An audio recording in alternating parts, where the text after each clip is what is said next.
Hello, everyone, and welcome to episode number 34 of the Journey Running podcast, where the goal is to help you run farther, fuel smarter, and develop character through trail and ultra running. I am your host, registered dietitian, coach, and ultra runner Stefan Schuster. As always, I'd like to use this moment as a reminder to folks that Journey Running is more than just a podcast. It is also my running and nutrition coaching business. So if you or anyone you know is looking to work with a coach or a registered dietitian, you can reach out to me on my website, journeyruncoaching.com, or via email at journeyrunningllc@gmail.com. Also, it would mean the world to me if you could take a moment to rate, subscribe, and review the show. Really trying to do a better job, especially with those reviews. But, you can also leave comments on podcast episodes on platforms such as Spotify. All engagement that you provide the show, it goes a really long way in helping more eyes and ears get on the Journey Running podcast. And I'm very appreciative of any time and effort that you take to support the show. All right, today we've got a very special episode because my book, Beyond the Singletrack, is officially for sale. You can purchase it on both Amazon for $17.99, or you can purchase a signed copy on my website for $32. With shipping, it comes out to be about $40. So very special day. I'm recording this episode on Sunday, May 31st, and this episode is going to be released on Friday, June 5th. Friday, June 5th is going to be a very special day for a few reasons, actually, not just the book release. So starting on Friday, I will be beginning my Rocky Mountain Slam for the summer. So on Friday, I will be running the Scout Mountain 100 wall. My book is being released. Yes, I did steal that idea from, I'm pretty sure both Andy Glaze and Cam Hanes did the same thing before me, and I thought it was pretty cool and inspiring, so I wanted to copy them and release my book on a day where I'm running an ultra. The Rocky Mountain Slam is going to be awesome. For anyone new who's listening and doesn't know what a Rocky Mountain Slam is, the Rocky Mountain Slam is basically a race series that consists of 10 events, all 100 milers that are scattered throughout the Rocky Mountains, as you could imagine by the name. Basically what you have to do if you want to complete a slam is finish four 100 milers, but you have to finish 3 and then finish with the Bear 100. That's the only mandatory event in the series. So the 3 100 milers that I'm doing before the Bear are the Scout Mountain 100, the Crazy Mountain 100, and the Leadville 100. And then September, of course, finishing with the Bear 100. So a very special day on Friday because I'm just excited to get out there and begin the series and run another Mountain 100. Haven't finished a 100 miler in Idaho, and I do have a goal of running 100 or an ultra preferably 100, but an ultra in every state. So it'll be super cool to do that.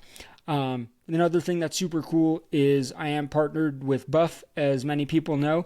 Buff is sponsoring a film that a few friends and I are working on about the Rocky Mountain Slam this summer. So I have 2 friends, Jared Jensen and Brendan Pashniak. Both of them are great videographers. Check them out on YouTube. I'm sure if you type their names in, they will show up.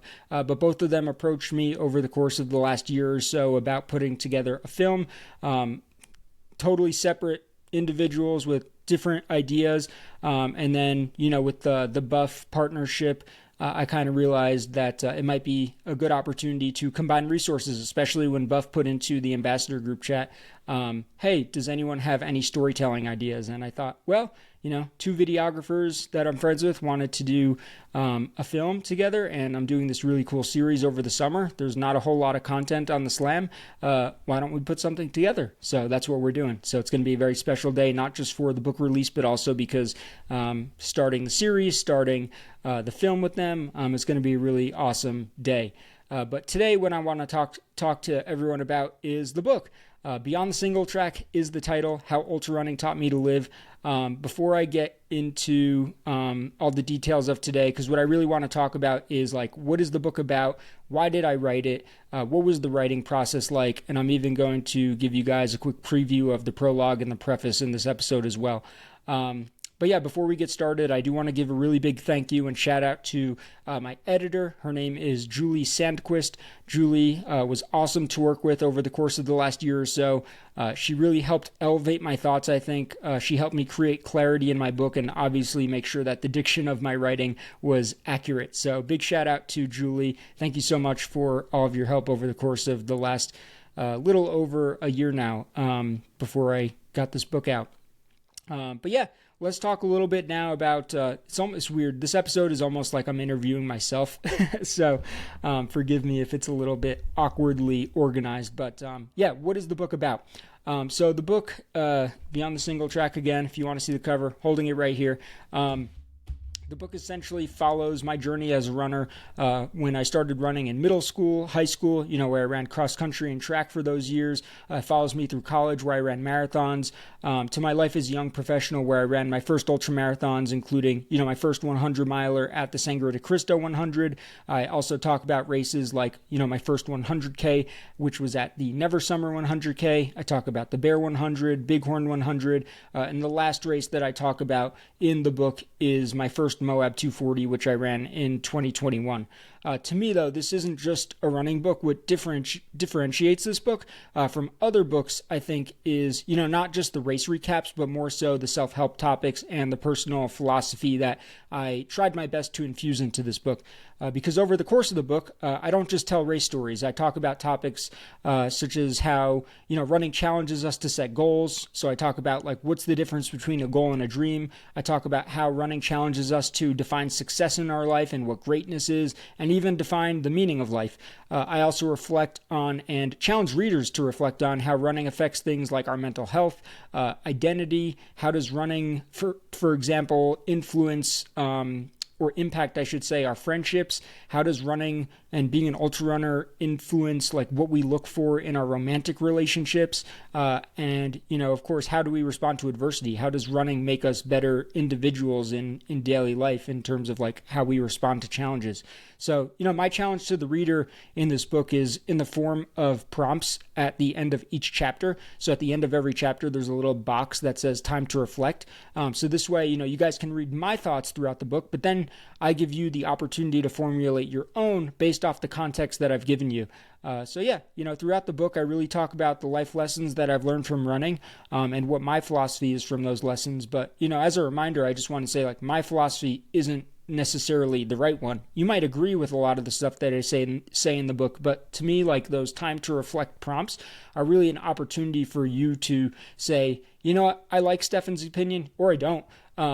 You don't have to agree with me on or like everything that I say. The point is I want you to formulate your own thoughts and put that into hopefully writing, whether that's, actual writing or typing your answers on a computer. I think that's the best way to really organize, your thoughts in terms of understanding yourself. The book, I would say, is very introspective, and I challenge the reader to be as well.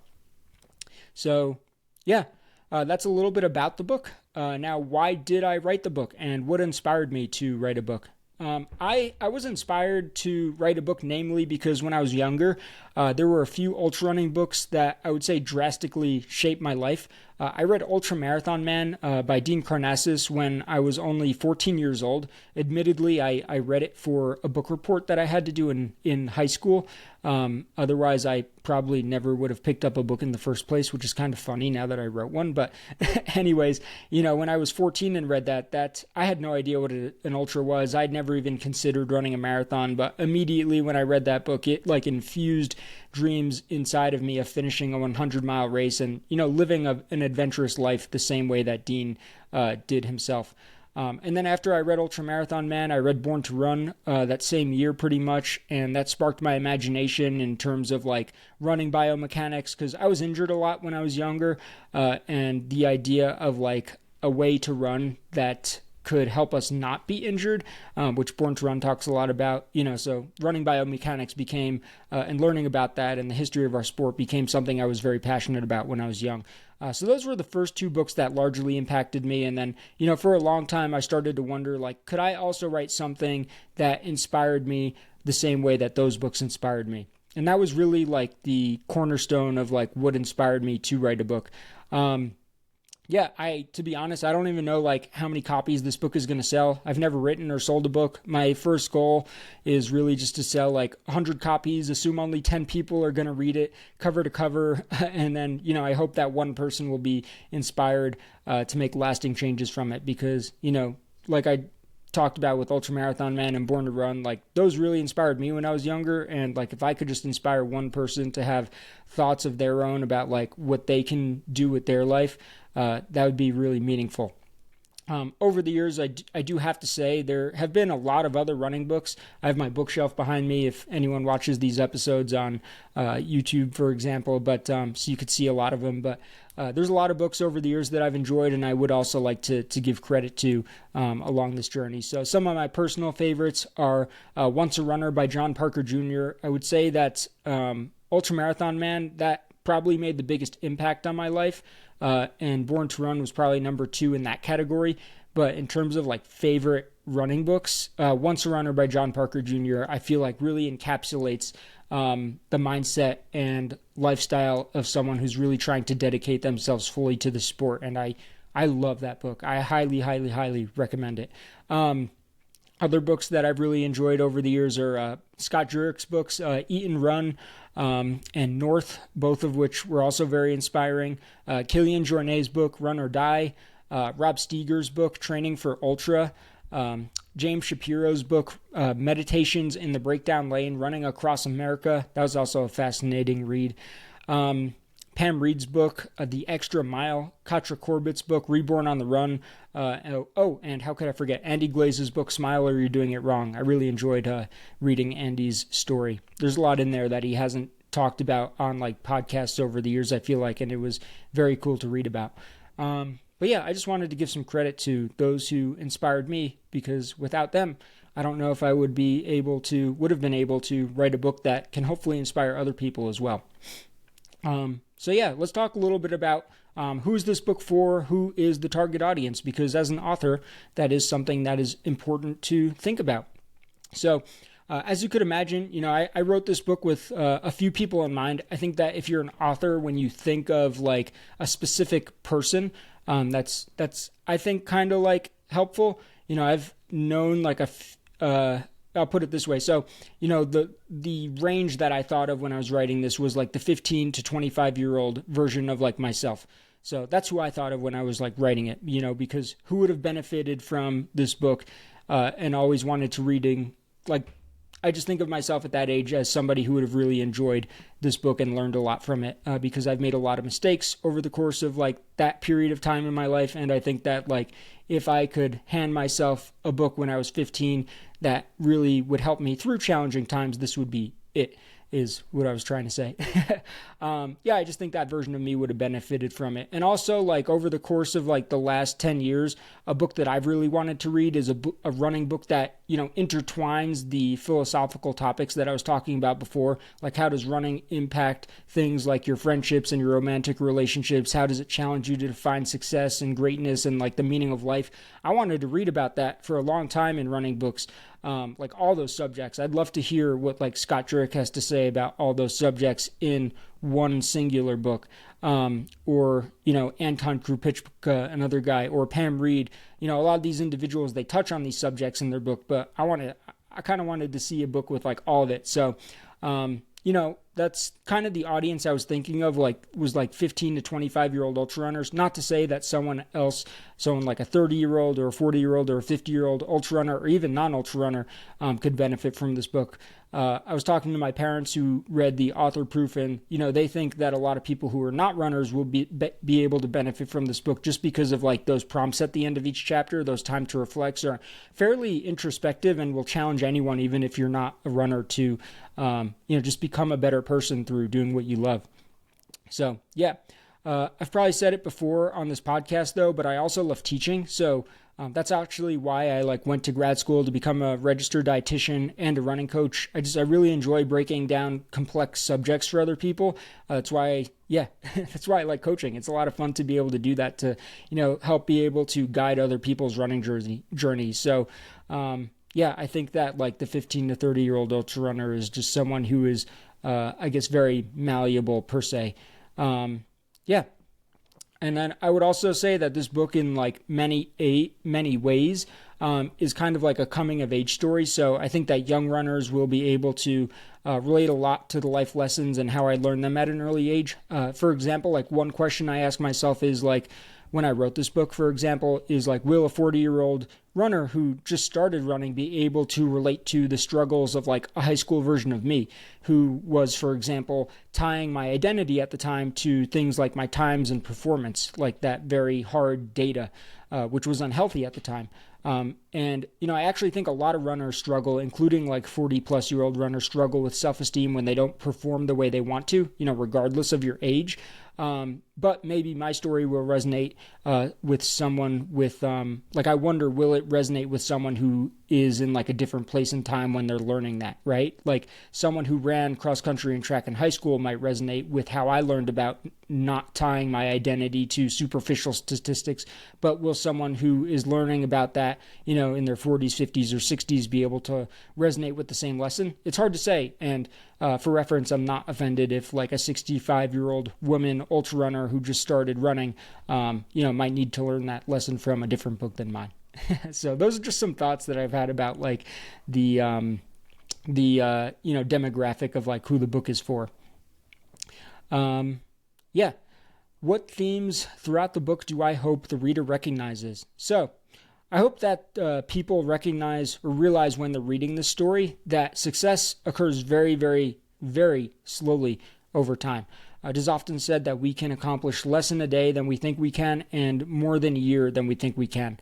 In this book, you will see me learn about ultra running from things like Dean Karnassus's book, Ultramarathon Man, when I was 14, and chase a dream of finishing my first 100 miler for 12 years. That's the amount of time it took me from like when the seed was planted to actually finishing my first 100. The journey I took to accomplish that goal, it was very slow and it was also very imperfect. Along the way, I discuss how I experience mental health struggles, namely depression and identity issues related to running performance along the way. I talk honestly about how I abused alcohol in college and for my first few years as a young professional. I'm certainly not proud of all the decisions that I made, especially from the ages of 18 to 24, but I do talk very honestly about those subjects and how success is not a linear journey. But that's the first big takeaway that I have for people, is that I hope you realize success, like real greatness, and doing great things with your life takes a really long time. It's not something that just happens overnight. Like I mentioned earlier, this book is also in many ways like a coming of age story. So in this book, you essentially get to see me like grow up per se and mature. You get to see me learning life lessons from the sport at a very young age. Like I talked about before, a great example is like not tying identity to running performances. So that's one example of learning a life lesson when I was younger. In college, I learned about leadership while I was a fraternity president. I talk a little bit about that. I talk about overcoming setbacks when I didn't always achieve my running goals, especially in college with some of those early marathons that I ran. Things just didn't always go how I wanted them to. And then I also grew up and started to learn about more, I don't know what other word to use than like intense like life lessons in terms of like how does running affect things like your romantic relationships as a young adult? How does running help you live like your version of, and many like my version and many people's version of like a meaningful life? Those are like fairly intense subjects to talk about, so I think that the life lessons progress to become more and more intimate as the story progresses as well.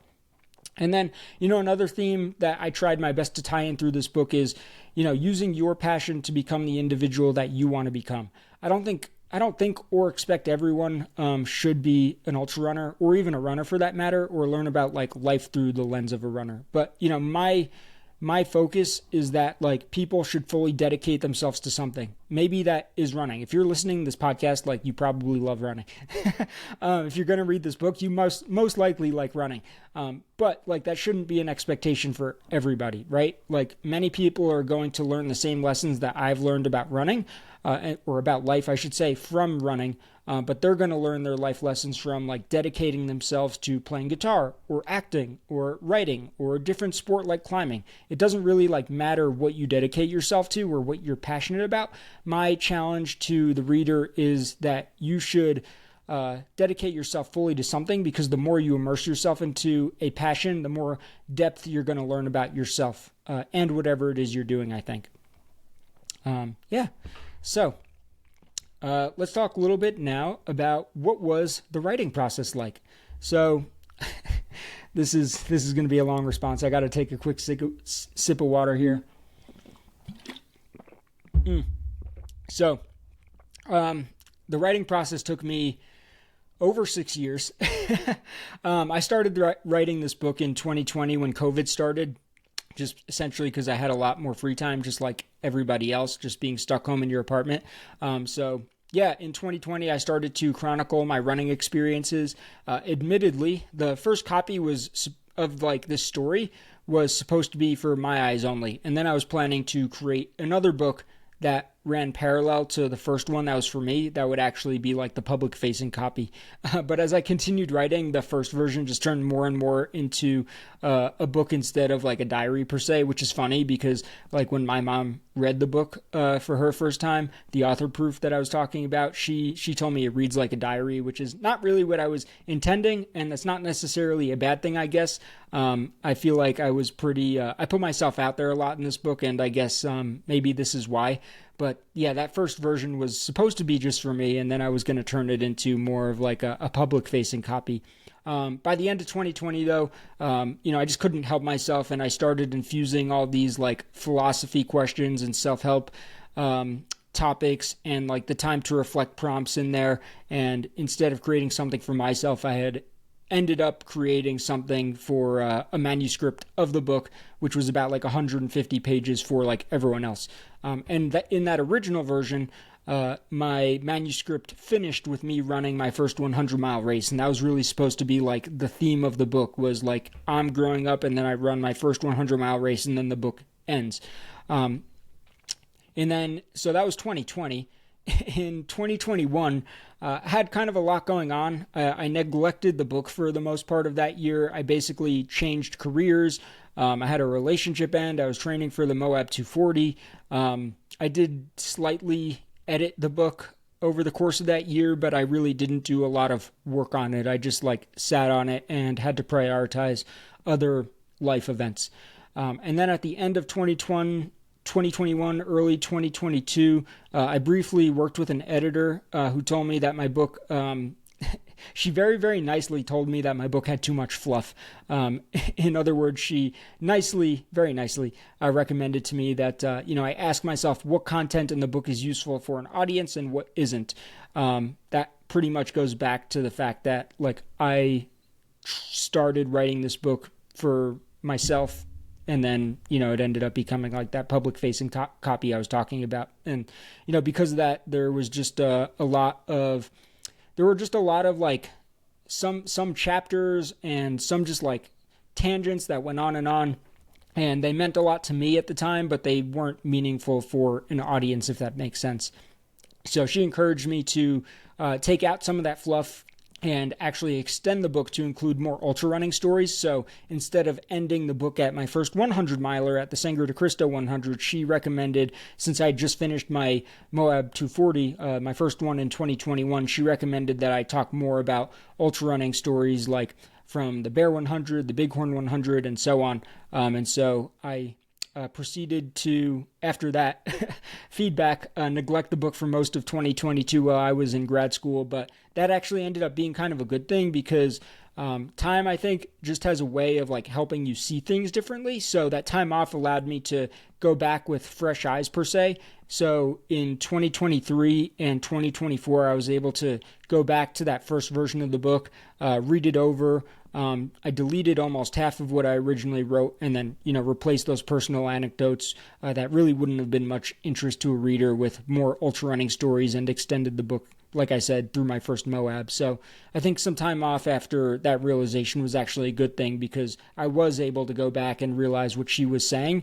And yeah, it was almost like I was reading somebody else's work after taking a full year off and looking at it again. So then I finished the book in 2023, 2024. I really don't know how I finished the book that year because I was doing my dietetic internship, but I did. For anyone who's listening who doesn't know what a dietetic internship, think of it as like a residency where you have different rotations. Most of my rotations were with the VA in Aurora in Colorado here, where you have different rotations to become like a dietitian essentially. and I was working like 30 to 40 hours a week for free, and I was driving Uber like 15, 20 hours a week, and I was training for ultras during that time. I don't really know how I found the time to write, but I did. I think writing for myself and for a lot of people is actually a pretty therapeutic experience. So, yeah, I think that like ultimately writing and the process of adjusting the book during that time just gave me something to, I was just very stressed at the time, and I think it helped me just like process a lot of what was going on. But yeah, I ultimately did finish the book in 2024, the week after my dietetic internship ended. I essentially just like drove out to the Swatch range and lived out of my car for a week, bagged 14ers for like, I think nine days straight or something. And I did that every morning. And then I'd go into like Buena Vista or Leadville, eat lunch, and then go find a camp spot for the night. And basically every night I just worked on the book until it was done. So that's how I finished the book. Yeah. I don't know, just kind of a side note. One thing that's kind of funny is I actually had to, within that time frame, rearrange a lot of the book. So I wrote most of the book out of order, just based off of like whatever I found interesting to write about. So I just thought that was kind of an interesting fun fact. And I would actually recommend that if you're trying to be a writer, or if you have aspirations of writing a book of any sort, like when you start writing, you don't have to write everything in order. You can just write about whatever it is you feel like writing about. I think that's a lot of fun. And then obviously, like, you have to fill in the gaps if you're trying to write a story, but that's how I ended up like writing it. In 2025, that's when I worked with my current editor, Julie Sandquist. So at the end of 2024, when I say end of 2024, I mean like December of that year, I basically just opened up one of my favorite running books, Training for Ultra by Rob Steger. I looked at who his editor was, and I sent her an email. And that's how I found Julie. And she was awesome. And we met initially in December 2025 or 2024, and then proceeded to edit the book from January through like November of 2025. Editing, I would say, was a very, very challenging process. It's emotionally difficult, I think, to show someone your work when nobody else has read it, especially when their job is to now critique it. At times, I felt like every critique was personal. I would have to remind myself pretty frequently that it wasn't. Sometimes a story is personal and it means something to you, but as an author, you need to learn that if it's not providing an audience with value, even when you think it does, that it doesn't belong, in fact, in your book. Other times you need to elaborate more. Sometimes there's just, grammatical issues that need to be resolved. Overall, I just found editing to be very laborious and emotionally draining. That was definitely the hardest part of writing a book, because it just wasn't fun. Like, I actually enjoy the writing process, but I did not enjoy editing very much at all. And then, the last part of writing a book was just reading over everything, one last review to make sure everything was perfect for this year in 2026. So I did that in December, January. And then this year I spent, I took some time off from working on it again. And then finally in April and May, I began on, just finishing all those final details. That's one of the reasons I didn't put out a podcast for almost 2 months, was just because there were so many things to do. Like, there's a lot of parts of writing a book you just don't think of until you actually have to do it. For example, emailing people who are in the book to make sure that they're okay with their names being in there, creating a cover, which I pretty much did all by myself. I did have a shout out to my friend Julie, who helped make sure that on Canva, because I created the cover on Canva pretty much all by myself. But, I want to give a shout out to Truly for helping me just make sure that everything was centered properly before printing it. But yeah, creating a cover, that's not something that you like really think about until you actually have to do it, and learning about like how you have to export. Like, you can't just export your file from Canva. You have to make sure it's the type of file that will upload to Amazon properly, and that took like a whole period of time to figure out. Thank you, YouTube. You also have to do things like communicate with photographers to make sure it's acceptable to use their photos in the book. Big shout out to Anastasia Wild in particular for allowing me to use a photo from the Moab 240 in 2021 as the cover slash back cover of image of the book, because that photo was a landscape image. That was one of the reasons I wanted to use the picture, was because I thought it was cool how I could just wrap the photo around the whole book. And also I just really like that picture, and I think the colors from that photo pop really well. So shout out to Anastasia. She's at a lot of ultras. Just make sure to thank your photographers and make sure you're paying them when you use them for things like a book cover, or like you're actually buying your image from their website. They put a lot of time and effort into being in the middle of nowhere to get a beautiful photo of you running a race. But also shout out to Mile 90 Photography for letting me use a photo from the Bighorn 100 in 2021, and also Jason Peters for letting me use a photo of me finishing the Moab 240 in 2021 as well. So thank you to those photographers in particular. All the other images in the book were images that either I took or I just asked a random race participant to take a photo of me on top of North Diamond at the Never Summer 100K, stuff like that. I'm sure my mom took a bunch of the photos of the early, me running in high school pictures, for example. Shout out to mom. Yeah, what else do you have to do to make a book become a reality? You have to format your book for publishing. You need to answer questions that you haven't thought of before, like where do I want my page numbers to be? How do I want to title my headings? How do I want to begin chapters? What does that look like? How many spaces down from the top of the page do you want to make each chapter, right? What do I want my table of contents to look like? And I'm not going to get into all these things because it's kind of boring if I do, but thank you to YouTube once again for saving me. I had to spend hours upon hours learning about all these subjects, and basically became an expert at Microsoft Word along the way of learning how to format a book for publishing. Overall, I would say that writing this book has been more difficult than any ultra I've completed, but my hope is that the most rewarding things in life come from I think just things have to be hard if they're rewarding, right? My hope at the end of the day, though, for anyone who reads the book is that, you are challenged to become a better individual through doing what you love. And with that said, I'm going to give you guys a quick reading of the preface and prologue of the book as well. And let's open it up. All right. So, as promised, let's start with the preface here.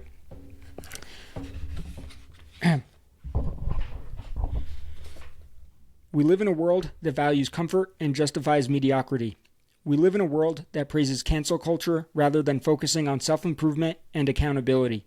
We live in a world that tells you to eat unhealthy foods and tap to pay when we are feeling down rather than cooking a healthy meal or exercising. We live in a world that values quick fixes over patience and hard work, yet people seem surprised when they crawl into bed feeling unfulfilled. What is the result of all these messages? Too many people in this world are half-assing life, letting their passions drift away, and missing the mark of living up to their fullest potential. When you are patient and fully dedicated to something that you love, the lessons you can learn from pursuing your passions are endless. Today, it is far too easy to miss out on those critical lessons, the ones that ultimately shape you into a better and happier human being. I was a kid with a dream of running a 100-mile race. But this book is about the lessons I learned from running. On the way to accomplishing that dream and bigger dreams, I learned about life. It is not a perfect story. In fact, I do not believe my story is particularly special. I would say anyone could accomplish what I have done with dedication, hard work, and a little bit of stubbornness. While running is my passion, this book is not just about ultramarathons. I love running, and it is my vector to become a better person, but there are many other vectors that can serve this purpose for you too. This book is written to you. I will challenge you with questions about fully living, and I will attempt to answer many of them myself. Realize, however, that my answers to these questions are not necessarily the right ones. Throughout this book, I discuss difficult subjects such as depression, love, friendship, and the meaning of life. I discuss how chasing passion weaves into those topics. These are subjective, experience-based learnings. I'm sharing what I have learned in the hope that it will spur you to learn too. Running has led me to ask these questions. My goal is to encourage you to find your own answers and write them down. There's a difference between contemplating your answers and putting them to print. Thoughts float in your head, sometimes taking root but often drifting off. Those do not become part of the fabric of your physical reality and memory. This is why I ask you to put your thoughts onto paper. Putting pen on paper requires you to translate your thoughts into our shared reality to make them something tangible to share.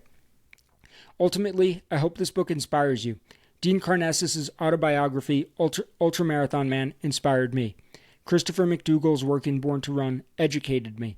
I hope this book motivates you to work harder than you thought possible, the way David Goggins' Can't Hurt Me encouraged me. I hope this book opens up your mind to the possibility of running further than you ever thought possible, the way Rob Steger's training for Ultra did for me. I hope you are able to come away from this book with knowledge and inspiration that you can draw from on the trails. But more importantly, I hope this book challenges you to hone your morals and values and ultimately to become a better person in the process of pursuing what you love. Enjoy. Alrighty, so there's the preface. And next up, we will move on to the prologue. You are blind and stuck in a hole. A big hole. You do not know how deep the hole is, where the sides are, or how to get out of it. It is a dark hole, and you are stuck in it. You search, scrape, and yearn to get out of it, but all you can see is black. All efforts fail. This place is in your mind, the intangible dimension that is part of all of us. But just like our reality, good and bad things exist in this dimension. Under certain circumstances, this dimension can be altered and explored. Some people do it through drugs, for example. Others do it through mastering meditation. Others do it through running very long distances. Being trapped in this place can exacerbate your thoughts and emotions. Under pressure, a small thought can become a big one without much effort. Magnifying these thoughts allows us to see their details and learn more about them. This is what happens when you attempt to run 100 miles. Your mind feels like it is being pulled apart from all sides. There's a tipping point during a 100-mile race where the race changes from a physical challenge to a mental one. It is a battle that challenges not only your running experience, but more importantly, your character, how you react when the going gets tough. Training for this mental shift is key to training for an ultramarathon. When your emotions become fragile and it becomes difficult to think clearly, the decisions you make under stress are a direct reflection of the person you have trained yourself to be. There is no hiding. No matter how much you train, even the smallest negative thought will attempt to puncture your conscience and cause you to question why you are attempting such an audacious feat. At mile 68 of my first 100-mile race, my mind started to question the trauma of this work. I thought about my journey to this moment, how it had taken me 12 years to get to this exact place in the universe. Unfortunately, my mental strength was crumbling. As I walked into the night and asked myself why, my mind became that black hole, devoid of any explanation or inspiration on how to escape the pain I was in. How am I going to run another 30 miles? I had already been running for 17 hours straight, and the sun had set hours ago.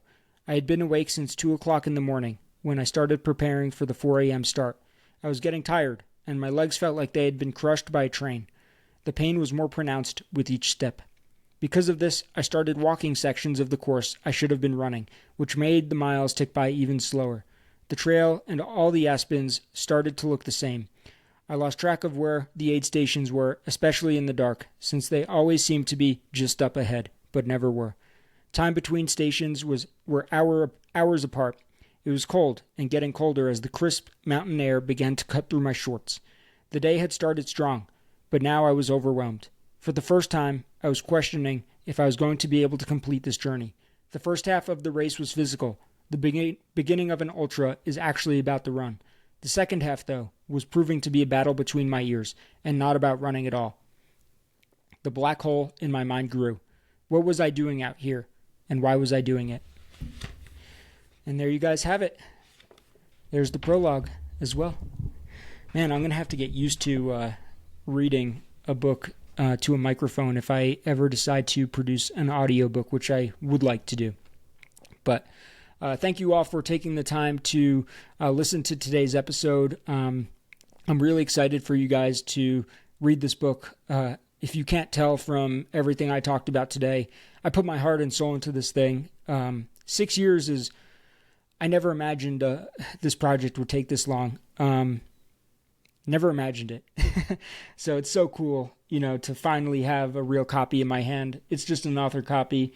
I actually will probably get my physical copies after the first people purchase their copies on Amazon. But with that said, where can you guys buy the book? So if this podcast episode excited you, you can find the book on Amazon as of today, June 5th, for $17.99, or you can pre-order a signed copy of the book from my website, journeyruncoaching.com, for $32 plus shipping. So comes out to be $40 on the dot. I didn't want anyone spending more than $40 on it, but that also includes your shipping, like I just said. I did release the book while I am running the Scat Mountain 100 miler, like I mentioned earlier. So hopefully there's no technical difficulties for anyone who's trying to order off of Amazon. If you're listening to this on June 5th or 6th and trying to order it, obviously I'm busy running. So if there are any technical difficulties, I won't be able to solve them until I'm back home from the race the following week. That is a risk, but it was a risk I was willing to take. Amazon started as like a book publishing company, so I'd like to think that they have this down, but knock on wood. Like I said, though, you can also order author copies that I sell directly through my website. The two caveats with that are, I just want to be totally honest, it is a little bit pricier, obviously $32 versus $17.99. And, I can't ship my author copies until July because I don't have them yet. So I have it very explicitly written out on my website that if you buy a signed author copy from my website, that it probably won't get to you until early to mid-July. I think that's kind of on the later end. I would like to think that I'll have copies to people who order a signed copy by the end of June, but I just wanted to make sure that expectations were being set appropriately. Alternatively, if you want the book ASAP or you just want to spend less money, you can buy it on Amazon, and that's your best bet. You gotta love Amazon, though. They make it super convenient to publish a book, but they don't allow you to order your author copies to sell on your own until, they can sell the book first, because that's probably when like the most book sales come for most people. Also, they didn't let me do a pre-sale because I'm not famous enough, which was originally what I wanted to do. Oh well. I was going to release the book in September, do a pre-sale, but I couldn't. So I decided to say, screw it. Let's just put it out sooner than later. So enjoy it, you guys. If you read the book, please do reach out and let me know what you think. And make sure to give it a review. I'm really excited to see what people have to say about it. Like I said, I put my heart and soul into this thing. So I can't wait to hopefully read how this impacted people in a positive way. But with that said, thank you guys so much for taking the time to listen to today's episode. It really means a lot to me. I hope you were able to come away from this episode with valuable information that can help you run farther, fuel smarter, and develop character through trail and ultra running. If you enjoyed today's episode, please do remember to like, rate, and subscribe to the show. I would really appreciate it. Also, if you or anyone you know is looking for a registered dietitian or coach to help you crush your goals in 2026, you can reach out to me once again at journeyruncoaching.com or directly via email at journeyrunningllc@gmail.com. Thanks again for listening, and have a great rest of your day.